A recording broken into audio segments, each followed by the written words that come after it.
Povoa de beleza o olhar inocente de teu filho. Dá-lhe uma provisão de bondade que chegue para a marcha da vida. Infunde-lhe na alma o amor de Deus e tudo mais, por acréscimo, ele terá. Dom Helder Câmara. Quando meu pai era menino, ele cresceu numa colônia de italianos. Nessa colônia tinha um contador de histórias. Ele lia os livros, os romances. E uma vez por semana reunia os colonos, os meninos, as crianças e contava uma história. Se precisava arrastar uma cadeira, ele arrastava, bater uma porta, ele batia. E meu pai cresceu gostando de histórias e também se tornou um excelente contador de histórias. Quando era criança, ele contava muitas dessas histórias que ouviu quando menino para nós, os seus filhos. Claro, eu cresci nesse ambiente. Minha mãe também gostava muito de ler. Eu cresci gostando de ler. Eu só tinha que ser uma contadora de histórias. Hoje, como evangelizadora de crianças, eu uso desse recurso, desse dom que Deus me deu. E você? Como você evangeliza as suas crianças? Está começando mais um programa Educar na Fé. O lúdico é um instrumento de aprendizagem. É super importante você pai, você mãe, você evangelizador, ao trabalhar com a criança, trabalhar também de uma forma prática, de uma forma concreta, para que a criança assimile.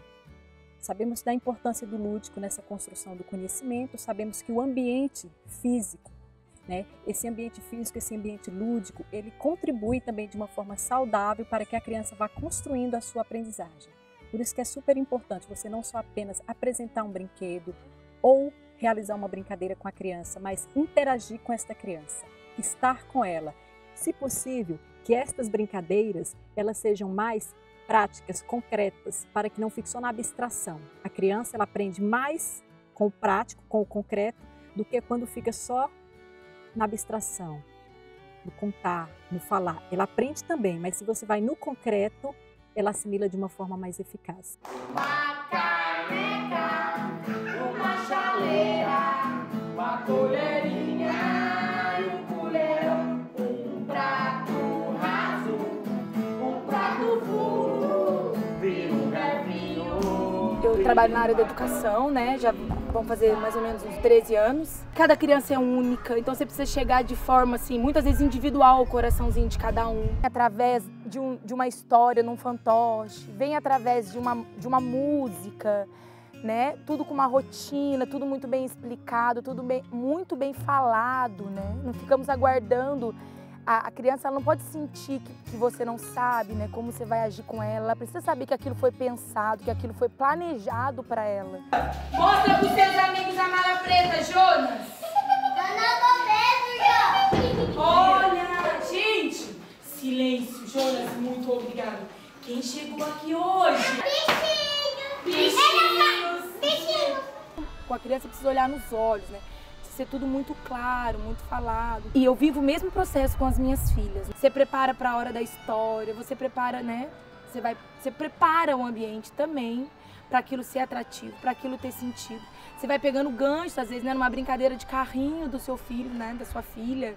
Uma brincadeira de boneca, você já vai contando uma história, você já traz uma história bíblica no meio daquela brincadeira. Eu vejo que o que dá certo mesmo é o olho no olho, Assim, é você sentar e ter verdade naquilo que você quer. Mesmo que às vezes eu não sou professor, eu sou enfermeira, eu sou médica do catequese, ou eu tenho filhos em casa, eu não tenho esse jeito, não, mas isso vem do coração. Você abaixar, você tá olhando no nível dela, Você tá ajoelhado olhando assim nos olhos dela. Então tudo vai fazendo, são detalhes que no dia a dia da sua casa, que às vezes na correria a gente não consegue, ou que até na escola, às vezes, quando você vai falar com uma criança, a gente, ai meu Deus, ele não tá, quando você abaixa no nível dele, você olha nos olhos, tudo flui, tudo acontece. A gente tem o costume aqui de sempre contar histórias para as crianças, Então a gente tem alguns livros e a gente vai incentivando as leituras que retrata, a questão da virtude. É importante que a gente entenda que os livros são meios de comunicação onde o autor vai expressar aquilo que ele acredita, aquilo que ele pensa, aquilo que ele sente. Você está formando o caráter do seu filho ali.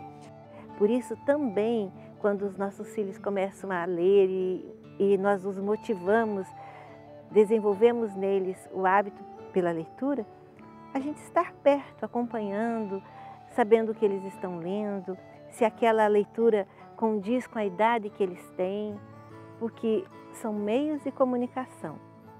Então é importante que você saiba o que está sendo comunicado ao seu filho através desse meio. Eu sempre gostei muito de ler, desde criança. Todo lugar que você me via, eu estava com um livro. Era para um clube, eu levava um livro. Era para uma festa, o livro ia na bolsa. Era numa viagem, eu estava com o livro na mão. Eu sempre gostei muito de ler. Eu me formei em letras, né? Eu trabalhei muito com literatura e tive que ter contato com vários tipos de literatura. E eu aprendi que o que você lê é alguém que você traz para dentro da sua cabeça. Que o que você lê ajuda a formar as suas ideias, ajuda a formar o que você pensa. E imagina isso na cabeça de uma criança, na cabeça de uma adolescente. Censurar não é, a partir de certa idade, um bom caminho, mas no início tem que tomar certo cuidado, sim. Como toda forma de arte, os livros também são meios de comunicar um pensamento, sentimentos, muitas vezes ideologias.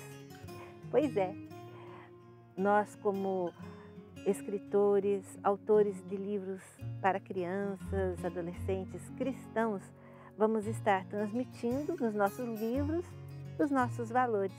Por isso é importante que você saiba que valores estão sendo passados nos livros que os seus filhos estão lendo. Um pai, uma mãe tem que saber o que o filho está lendo. Por isso que tem que fazer, inclusive, o acompanhamento escolar. Por isso que é tão importante o pai e uma mãe acompanhar o filho na escola. Porque você precisa saber quais as ideias, através das leituras, estão sendo embutidas na cabeça do seu filho. Nós estamos falando do mundo das ideias, mas é a partir do mundo das ideias que a prática acontece. Eu lembro quando os meninos eram pequenos, e se a gente tinha uma oportunidade ou outra, por exemplo, tinha um shopping, a gente chegava no shopping e eles queriam ir para a livraria. E para tirá-los de lá era com muitas lágrimas, porque eles gostavam de ficar lá mergulhados naquele mundo de livros e tal. Então a gente foi cultivando desde pequenininha à noite, sempre eu lia com eles uma história e eles gostavam muito também, né? Claro que à medida que o tempo foi passando, eles foram se tornando independentes nessa leitura. E aí eu fui tentando cultivar neles um senso crítico. O que é bom, o que não é tão bom, né? O que te convém, o que não te convém. É importante que os pais, os catequistas, acompanhem a leitura dos filhos. Qual é o autor que eles estão lendo? Hoje o acesso à informação está fácil, né? Basta você consultar na internet qual é o autor, o conteúdo daquela obra, você consegue captar ali quais os princípios, quais os valores esses autores estão transmitindo para os seus filhos, para que você saiba o que aquela obra, mas também aquela escola está transmitindo para os filhos. Eu me lembro de um deles, certa vez, que identificou que no livro que ele estava lendo, que era a febre dos adolescentes, o tal livro.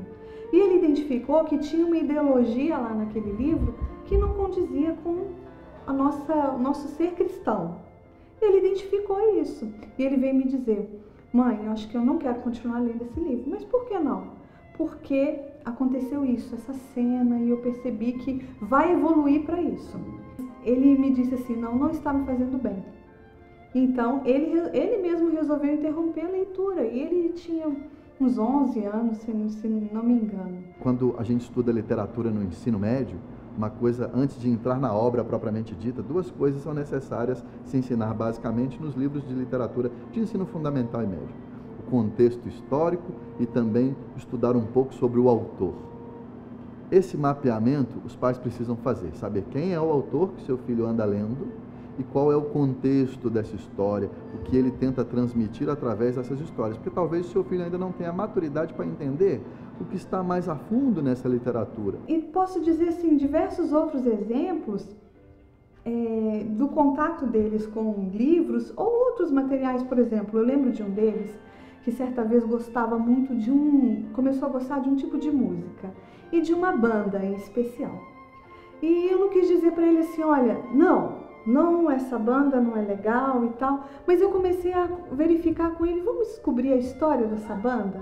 Vamos ver a história desse cantor, como que ele fez, quais foram as opções de vida dele. E aí ele foi percebendo que aquilo não condizia muito com ele. Sempre alguma ideia está sendo transmitida. E é essa ideia que o pai, o responsável, a mãe ou a catequista precisa captar, para saber quem o seu filho está trazendo para dentro da sua cabeça. Né? Quem o seu filho está trazendo para ajudá-lo a formar as suas ideias. Que eles não somente absorvam todo aquele conteúdo, mas que eles estejam pensando, que eles estejam refletindo sobre aquilo que eles estão lendo. Se queremos saber mandar, devemos procurar nos impor mais pelo amor do que pelo temor. São João Bosco.